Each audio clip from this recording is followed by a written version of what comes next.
We had just hired our first two engineers. We saw numbers, we saw the quality. We were just finishing our offsite. The VP of Engineering approached me and she said, I like the Brazilian hires.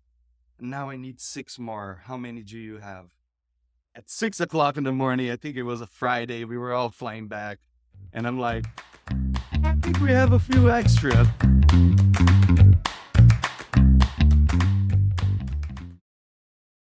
Well, look, man, thanks for joining us today. It'd be great to hear a little bit of your story and a little bit of your background, because I think it leads really nicely into what we wanted to talk about. I'm actually originally from Brazil. I completed my studies in London. That's where I ended up meeting my wife and had the opportunity to move to the US. As she was still finishing university, we landed in LA. And during this LA time, I was already freshly graduated. I had always this hunch about working with people and wanted to explore further what that meant. Luckily, I ended up landing at a boutique recruiting firm where we partner with high growth startups, hiring for all the diverse positions from technology to ad tech to HR, you name it. And that gave me a lot of interest into exploring this much further and developing and honing the skills, right, of actually building teams, high functioning.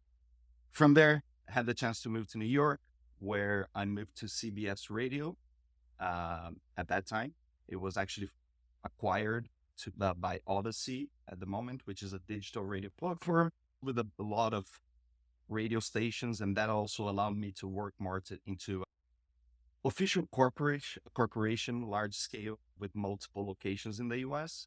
So that started actually triggering a little bit more into my interest into hiring into scale, into multiple positions, not only in one singular location. From there onwards, we had a chance to move back to San Francisco. And of course, that startup passion always actually stayed with me. Moved into Booster Fuse, as the first recruiter, working with the technical and product teams. There, we actually started working a little bit with the technical team based out of Croatia. So this was my first international sort of exposure when it came towards like building a remote team, right, across the board, especially on the technical side, which then led me to Stride. At Stride, we had an ambitious plan to actually grow the company from about 19 to 200 at the time. In the first year, in 2019, when I joined in, it was right on the brink of the pandemic starting in 2020. Of course, we actually completed a lot of that success that we had for those 2 years. However, the pandemic brought a lot of the challenges and, of course, difficulties and also opportunities for us to continue to grow the team and achieve our growth metrics and objectives. And that's when we started actually exploring other possibilities. And Latin America was one of the options where we figured it would be much more aligned to our cultural aspects, right? Our culture at Stride. And also, it would benefit from the time zone sharing and project continuation. So from there onwards, it was actually where I pitched to Stride to actually hire abroad. And yeah, we were super successful. It was an amazing experience to actually have that. And of course, achieve all the growth that Stride had until I departed in April 2023, where we hired about 150 people altogether. So walk us through, it'd be great to hear how that dynamic happened. When you started hiring internationally, was something you came up with and pitched to leadership? Did they say, start looking externally? What was the catalyst? Yeah, that's a great question. It was somewhat organically because receiving tons of resumes for our remote positions that state the location San Francisco. However, the candidates were based out of Costa Rica, Peru, Argentina. And because that volume started increasing and one of the candidates actually portrayed to be in San Francisco really well, maybe he knew San Francisco so well, he did really great at the technical interview. So that actually helped the pitch to start exploring and finding ways. But we were still not super mature as to how that would look like internally, operationally. So there was still a lot of work defining our hiring policies, our operational policies for our contractors in Brazil. So I think it was that moment where we started defining, okay, there are qualities there in Latin America. We can actually look into this and possibly overcome some of the shortages that we were having regarding Yeah. talent here in the Bay Area or in the US at that time. And do you think you would have looked at Latin America if they didn't have someone like you on the team who knew their way around? Possibly yes, but I think the hurdles would have been much larger because at the beginning, I recall having to work with HR and working with executives, right, to propose Yeah. benchmark for compensation for each different positions, hiring policies, employee experiences, all of those ended up Yeah. Yeah. Yeah. Yeah. falling on me because I actually knew Yeah. how the ins and outs would work, how we could replicate the same employee experience as well for those employees. Um, but yes, it did allow a little bit more of an Yeah. easy entryway. But I think possibly yes, because Stride also did have some Yeah. people who were also from Latin heritage. Yep. You know, we're also working remotely, and the trend started looking towards that. But I think it wouldn't be easily received as it. Yeah. Yeah, for sure. We definitely, I remember at the first wave of companies that started looking, they had some connection. And my theory has always been that Latin America is such a big place. People don't really know where to start. You can read the news about Venezuela elections being stolen and assume that, oh, well, Brazil's close to Venezuela, they must be similar. And any Latin American knows that's the case. But very early on, it seemed like there was a lot of people that had some connection. I think now it's more mainstream. I mean, is your feeling, do you think we're right in saying it's a little bit more mainstream now, or do you still think it's kind of just the early adopters hiring It international? comes with the hurdles, of course. I think it's explaining well the macroeconomic stability of a country where you're hiring is essential for when you're bringing this pitch to the exec team. I think we decided Brazil, given this situation, and I'm also a bit more familiar with the country as well, right? When it comes to the Yeah. politics. However, we did have competition with Argentinian talent where it was like neck to Yeah. neck, basically. And at the end of the day, we decided actually going to Brazil because of, dollar fluctuation, how you get paid, fluctuation basically in Argentina versus Brazil in And the this would have mix. been, Yeah. is that right? Basically, Yeah. yeah, 2021, 2022. Mhm. Yeah. No, there's definitely, I know now there's platforms and help things you can do that can simplify payments to especially Argentinians. But yeah, I mean, there's just so many currency complexities there. And also It's a laws, tough one. right? I think adopters, I think where we actually got stuck very heavily was actually compliance, making sure that Yep. we are not classifying them as employees out of Stride, right? But having this employer of Mhm. record. And that's why Yep. it's really important to find Yep. employer of record. But we ended up finding one that fit the bill for the time Yep. but it is super important to find that people that have this Yeah. know-how behind the scheme or how you're going to actually structure this so you compliant on your side and also you can replicate again back to that employee experience, have that actually synchronicity right between US based employees and Brazilian. Especially as the vocabulary sometimes doesn't match up exactly cross languages. Contractors and full time employees, they call them different things. They're not exactly the same. And so to have someone to bridge that gap is, Yeah, yeah, super important. and that brings me, I actually made a glossary of translation, I love that. on the operating procedures, aka right Yeah. procedures. I had holidays, Brazilian mandatory holidays, have the PJ, right? So Yeah. CLT, what that somewhat translates to. Yeah. I think the holidays we internally also have a translator where we say, Carnival is like Latin American Thanksgiving. People won't take it off, like that. Not just the days you need to explain cultural significance of some days. And like But tell me a little bit this was about, also good because HR also afterwards they started adapting that towards our employee yeah, experience. For the yeah. Brazilians did follow a different calendar of holidays and also local Oh, you holidays. guys did you? We did, yeah. We Yeah. had two separate ones. Okay. Now I don't know how it's working Yeah. brought it back to the same calendar. However, back then, it was super funny because they started actually explaining, and people would approach us just saying, "Oh, I didn't know you guys had this background or this other culture," or, it's Yeah. pretty well. Well, I would love to hear about that, and especially as you built the team. I can imagine back then, especially when that was much less common than it is now, there was probably some resistance and probably a lot of debate of how we build the team, how we think about culture, do we recruit the same? So it'd be great to hear a little bit about how did you start the recruiting process and how did you decide?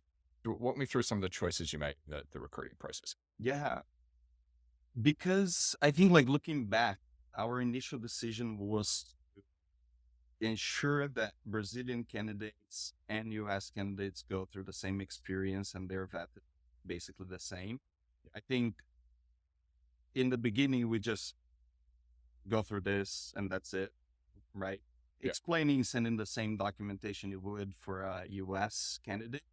However, the failure margin was super high, mainly in, I would do also exit feedback, right? Improve our recruiting process, and also with hiring managers saying, why did he fail? Yeah. And I think a lot of the common topic was candidates were getting flustered quite easily because that's just how interviewing in Brazil is, right? I think there's this between interviewing for a Brazilian company versus interviewing for a tech California based company, Hmm. right? Yeah. Or sharing your knowledge, adding things, and more conversational. Please, Yeah. guys, whoever's going to be listening to this, don't judge me here. But I think it's just a different approach, right? I think Yeah. like start preparing better the candidates. I think it was on me to actually explain them to them. Hey, next steps, you're going to be speaking with the hiring manager. He's our director of engineer. Don't worry, talk to him about your experiences. It's more conversational. He wants to know more about your technical aspect towards a technical, Yeah. however the process went. That already gave a lot of confidence for the candidate to come in and actually expose their experience, right? And also start getting more or less how our internal culture was. And you could see, of course, we had way more candidates and people who didn't even pass our processes and had an amazing experience interviewing with us would recommend other candidates. So it ended up becoming a nice organic loop where Stride was being taught into the sort of community of developers there with Yeah, our for sure. candidate experience and how we approach the hiring similarly. I actually think that's great advice. If you think any technology company's job is to try and find hidden talent, the best in the world know they're the best in the world. What you're trying to do is find hidden talent that hasn't yet been discovered. And the last thing you want to do is to reject a great engineer because he didn't interview very well. Mm-hmm. And sometimes just a little bit of prep saying, hey, this is what the interview is going to look like. This is how you should prepare. Gives them the chance to show how good they are technically in the interview. Oh yeah, and that's one of the things that we approached at Stride to provide, right?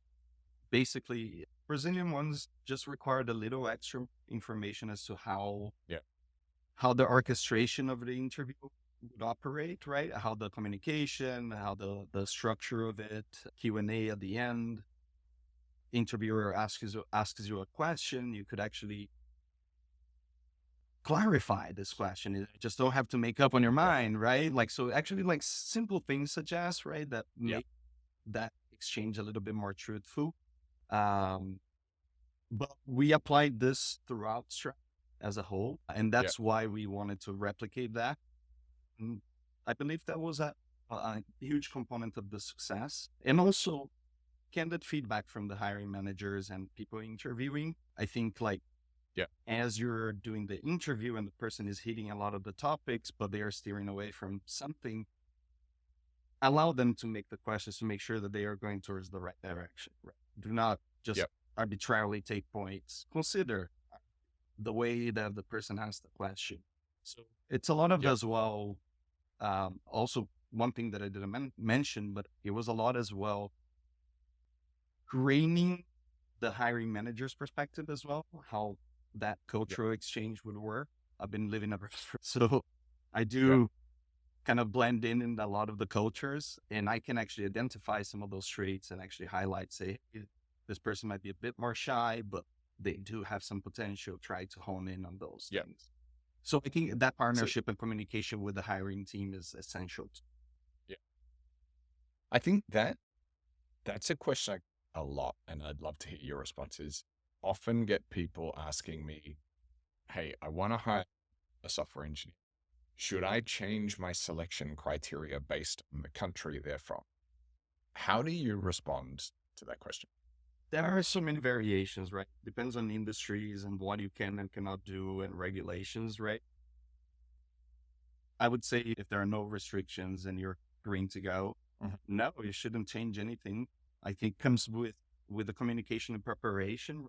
I think a lot of our jewels, right, that we found at Stride, they were not super ready at the first interview, and we just Mhm. honed in and found that part, Yep. right? So I think like skills wise, you do have it. I think you just have to find the person who's the best trainable as well. Yeah. That because there is the hunger. One thing that it was very well highlighted with the hires that we've done, integrate with the company super fast, have the hunger of delivering, and also the commitment of staying for a long time. That's what they want, and they just say this out loud.